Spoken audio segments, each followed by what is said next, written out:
Hello friends, स्वागत है हमारे यूट्यूब चैनल पर। आज हम इस वीडियो में उच्च शिक्षा प्रणाली हायर एजुकेशन से प्रीवियस ईयर में जितने भी क्वेश्चन आए हैं उसका अध्ययन करेंगे। तो चलो वीडियो स्टार्ट करते हैं। NHERC का पूर्ण रूप है, तो इसका पूर्ण रूप है National Higher Education Regulatory Council. यह टीचर एजुकेशन समेत हायर एजुकेशन फील्ड में सामान्य और सिंगल पॉइंट रेगुलेटर के रूप में कार्य करता है। हालांकि मेडिकल और लॉ एजुकेशन इसके परिधि से बाहर होंगे। फिर अगला प्रश्न है, निम्नलिखित में से किसने सौर राशि सोलर जोडियाक के 12 भागों का नामकरण किया और जिसके द्वारा की गई पृथ्वी की परिधि गणना सत्य होने की प्रकट की थी? तो यह आर्यभट्ट भी इसका करेक्ट आंसर आएगा। आर्यभट्ट प्राचीन भारत के विश्वविद और गणितज्ञ थे। उन्होंने आर्यभट्टियम ग्रंथ की रचना की, जिसमें ज्योतिष शास्त्र के अनेक सिद्धांत का प्रतिपादन किया। आर्यभट्ट ने सौर राशि के 12 भागों का नामकरण किया और इसके द्वारा की गई परिधि की गणना भी सत्य होने के निकट थी। अगला प्रश्न है, निम्नलिखित में से कौन सी प्राचीन पद्धति पदार्थ और बल तथा संयोजक एवं विनियोजक के नियमों पर केंद्रित है? तो यह वैश्विक वैश्विक है। वह भारतीय दर्शन की 6 प्रणालियों में से एक है जो अपने प्राकृतिकवाद के लिए महत्वपूर्ण है। सांस्कृतिक दर्शन कणाद कश्यप ने दूसरी तीसरी शताब्दी ईस्वी पूर्व इसके सिद्धांत को प्रतिपादित किया था। ब्राह्मण तथा यथार्थवादी एवं वस्तुनिष्ठ दर्शन माना जाता है। वैश्विक विचारों को मानना है कि ब्रह्मांड की सभी वस्तु 5 तत्वों पृथ्वी, जल, वायु, अग्नि और आकाश से बनी हुई हैं। फिर अगला प्रश्न है, उपनिषद काल में मिथाली ब्रह्मवादी शिक्षा प्रणाली का एक प्रमुख अधिष्ठान स्थान था। इसका नाम रखा गया, तो इसका नाम विदेह रखा गया। अगला प्रश्न है, गुणवत्ता परक शिक्षा हेतु सर्वोच्च शिक्षा मापदंडों को प्राप्त करने के उद्देश्य से निम्नलिखित में से कौन स्वर्णित और बहुविषयक शिक्षा हेतु विश्वविद्यालय RTI IM के समतुल्य होगा? तो MERU बहुविषयक शिक्षक शोध विश्वविद्यालय। फिर है सूची मिलान। NNC का आ जाएगा बेंगलुरु। फिर NIEDA का आएगा दिल्ली। फिर NDRI यह करनाल में है और DCDRI यह लखनऊ में आ जाएगा। इस आधार पर हमारा बी आंसर है वह सही हो जाएगा। भारत में उच्च शिक्षा संबंधी प्रथम निगात्मक निकाय की स्थापना किसके अंतर्गत की गई? तो यह MCBI के अंतर्गत की गई। 1956 के द्वारा स्थापित किया गया, जिसे 1953 में इसको फिर से संशोधित किया गया था। अगला प्रश्न है, राष्ट्रीय शिक्षा दिवस प्रत्येक वर्ष निम्नलिखित में से किस तिथि को मनाया जाता है? तो राष्ट्रीय शिक्षा दिवस है वह 11 नवंबर को मनाया जाता है। यह दिन भारत के पहले शिक्षा मंत्री अब्दुल कलाम आजाद का जन्म हुआ था।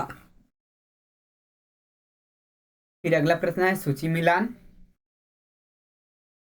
भारतीय उच्च अध्ययन संस्था भारतीय उच्च अध्ययन संस्था का आएगा शिमला, हिमाचल प्रदेश। फिर है भारतीय जैविक विज्ञान व अनुसंधान संस्था, यह नोएडा उत्तर प्रदेश में है।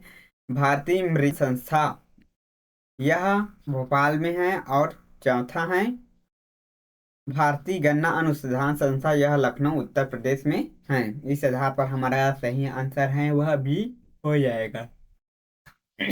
भी सही आंसर होगा। फिर सूची मिलान वाला प्रश्न है। एक तरफ विद्वान दिए हैं, दूसरी तरफ संक्षेपण कर दिए हैं। आदि शंकर, तो आदि शंकर का आ जाएगा अंतवैयक्तिक संक्षेपण। भरत मुनि रस की अवधारणा। परिणी, यह आ जाएगा व्याकरण का महत्व। और रामानुज, यह आ गया देसी भाषा का प्रयोग। अगला प्रश्न है, वर्तमान में निम्नलिखित में से कौन से प्रकार के विश्वविद्यालय भारत में, तो भारत में मानित विश्वविद्यालय, केंद्रीय विश्वविद्यालय और निजी विश्वविद्यालय हैं। इस आधार पर हमारा सी आंसर है वह सही हो जाएगा। केंद्रीय विश्वविद्यालय किसे कहते हैं, और इसको देख लेते हैं। ऐसे विश्वविद्यालय जिसकी स्थापना केंद्रीय अधिनियम द्वारा की जाती है, केंद्रीय विश्वविद्यालय कहलाते हैं। वर्तमान में इसकी संख्या 54 है। केंद्रीय विश्वविद्यालय की संख्या 54 है। उसके बाद है राज्य विश्वविद्यालय, ऐसे विश्वविद्यालय जिसकी स्थापना प्रांतीय या राज्य अधिनियम द्वारा की जाती है, राज्य विश्वविद्यालय की मान्यता प्रदान की जाती है। इसकी संख्या 416 है। फिर है डीम्ड विश्वविद्यालय, ऐसे विश्वविद्यालय जिसकी घोषणा केंद्र सरकार द्वारा विश्वविद्यालय अनुदान आयोग यूजीसी अधिनियम धारा 3 के तहत की गई है, डीम्ड विश्वविद्यालय कहलाते हैं। वर्तमान में इसकी संख्या 125 है। डीम्ड विश्वविद्यालय की संख्या 125 है। फिर है प्राइवेट विश्वविद्यालय, ऐसे विश्वविद्यालय जिसकी स्थापना राज्य केंद्र के अधिनियम द्वारा एक प्रयोजन निकाय के माध्यम से किए जाती हैं। वर्तमान में इसकी संख्या 375 है प्राइवेट विश्वविद्यालय का। फिर अगला प्रश्न है, निम्नलिखित में से कौन से कारक शिक्षा में गुणवत्ता को प्रोत्साहित करते हैं, तो यह सम्मेलन परिचर्चाओं को आयोजित करना सही है। फिर है विश्व के अग्रणी विश्वविद्यालयों के साथ शोध के सहयोग को बढ़ाना सही है। विश्वविद्यालय निजीकरण के माध्यम से, यह गलत है। फिर है शोध नहीं करते को कठोर दंड तंत्र की रचना, यह गलत है। फिर है संकाय सदस्यों की विद्यार्थी के लिए ई संसाधन उपलब्ध कराना सही है। ए बी और ई सही हो जाएगा। अगला है, निम्नलिखित में से कौन उच्च शिक्षा संस्थाओं की समावेशी विशेषताओं के विपरीत रूप में प्रभावित करती हैं, तो यह संस्थाओं के उच्च में एक समान कसौटी का प्रयोग पक्षाप आरोपी परिहार हो सके।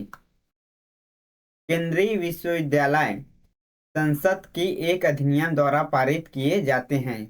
केंद्रीय विश्वविद्यालय को और केंद्रीय सरकार द्वारा वित्त पोषित घोषित किया जाता है। अगला है, भारत में सबसे पुराना विश्वविद्यालय कौन सा था, तो सबसे पुराना विश्वविद्यालय है वह तक्षशिला था। ईस्वी में इसका स्थापना किया गया था। भारत के माननीय उच्चतम न्यायालय के आदेश के आधार पर विश्वविद्यालय अनुदान आयोग यूजीसी ने प्रस्तुत किया।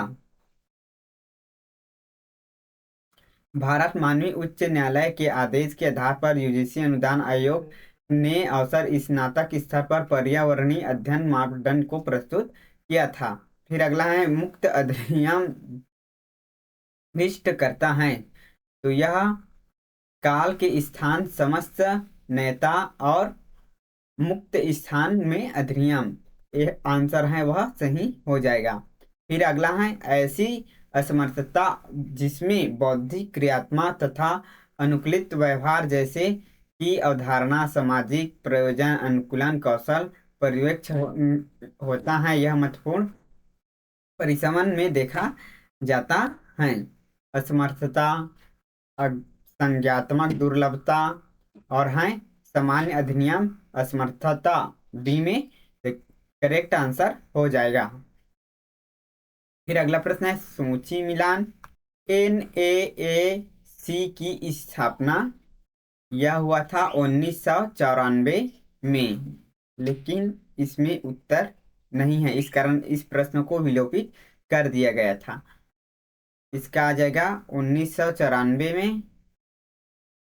फिर आएगा एनसीटीई की स्थापना, इसका हुआ था 1995 में। फिर आईटीसीटीई की स्थापना, यह 1945 में हुआ था। फिर आईएसएसआर की स्थापना 1970 में इसकी स्थापना हुआ था। अगला है उच्च शिक्षा के शिक्षक को कतिपय मूल्यों को अनिवार्य रूप से आत्मसात करना चाहिए, उसे निष्ठापूर्वक कार्य करने के लिए आदर्श प्रस्तुत करना चाहिए, यह सही है। फिर है विषय छात्रों को प्रेम होना चाहिए, यह भी सही है। बी और सी सही हो जाएगा, इस आधार पर एक है वह सही हो जाएगा। उच्च शिक्षा में उत्पादकता मानव निम्नलिखित कारकों की चुनौतियां हैं। उच्च शिक्षा में उत्पादकता मापना निम्नलिखित कारकों के चलते चुनौतीपूर्ण है। बहुल निर्गतों से विषम जाति आगत निर्गत, समय के साथ गुणवत्ता में परिवर्तन, संस्थाओं और पद्धतियों में गुणवत्ता में अंतर। फिर अगला प्रश्न है कौन सा कथन सही है, इसमें बताना है। भारतीय प्रौद्योगिकी संस्था आईआईटी हमारे देश के अन्य सामान्य इंजीनियरिंग कॉलेज से भिन्न है। कथन ए है वह सत्य है। कथन भी है आईआईटी में इंजीनियरिंग का विज्ञान सिखाया जाता है, जबकि सामान्य इंजीनियरिंग कॉलेज में अधिकांश इंजीनियरिंग का तकनीक पहलू सिखाया जाता है। तो यह कथन बी है वह असत्य हो जाएगा। कथन सी है वह, कथन ए है सत्य और कथन बी है असत्य होगा। फिर अगला प्रश्न है वैश्विक नागरिकता शिक्षा का उद्देश्य है विद्यार्थियों को सामयिक समझने में सहायक प्रदान करना और विद्यार्थियों को शांतिपूर्ण समाज में प्रोत्साहन करता बनने के लिए तैयार करना। बी और सी आंसर यहाँ हमारा करेक्ट सही हो जाएगा। फिर अगला प्रश्न है बाणभट्ट की कादंबरी में उत्तम शिक्षा का वर्णन 64 कलाओं का ज्ञान रखने के रूप में किया गया है। ये- यह 64 कलाओं निम्नलिखित में से कौन सम्मिलित थे। तो इसमें कलाएं व्यावसायिक पाठ्यक्रम, अभियांत्रिक, आयुर्विज्ञान, गणित शास्त्र, विज्ञान और कई अन्य विषय सम्मिलित थे। डी आंसर है वह हमारा करेक्ट सही हो जाएगा। फिर अगला प्रश्न है प्राकृतिक भाषा संस्कृत के साथ बहुत से स्तर पर समानताएं और विभिन्नताएं हैं। प्राकृतिक भाषा जब साहित्य प्रयोग के लिए सूत्रबद्ध की गई, जिस पारंपरिक वैदिक भाषा इसकी विभिन्नता थी, यह अपभ्रंश है। निम्नलिखित में से कौन सा उच्च शिक्षा के उद्देश्य नहीं है। तो उच्च शिक्षा के उद्देश्य साक्षरता स्तर में सुधार मुख्य उद्देश्य नहीं है। उच्च शिक्षा के प्रमुख उद्देश्य निम्न है करियर विकास, शोध कार्य, शिक्षण अभ्यास। उच्च शिक्षा विद्यार्थियों को स्वर्णिम विकास पर बल देना है। तो आज के लिए इतना ही। यदि वीडियो पसंद आए तो लाइक शेयर कमेंट और सब्सक्राइब करना ना भूलें। Thank you.